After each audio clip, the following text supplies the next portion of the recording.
best trail mix. The Food Bank of NYC and a professional athlete are making it easier for teens to eat better. We're back around the way today, supporting the food bank and their Change One Thing truck. Giving away fruit snacks and ice cold water out of this colorful food truck at Millay Park in the Bronx.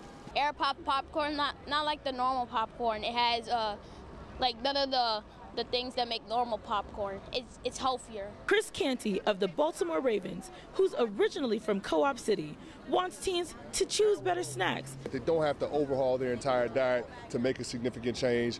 Just changing one thing, changing one soda to a water, or changing one candy bar to a piece of fruit. The food bank even did a demonstration showing you how to make popcorn trail mix with instructions. A little cinnamon and some nuts and dried fruit and popcorn. Some kids weren't sure if they would like the taste of these new healthy treats. At first I didn't like it, but then when I kept on eating it, I started to like it. Teen volunteers also took the time out to explain alternatives and give information to the community.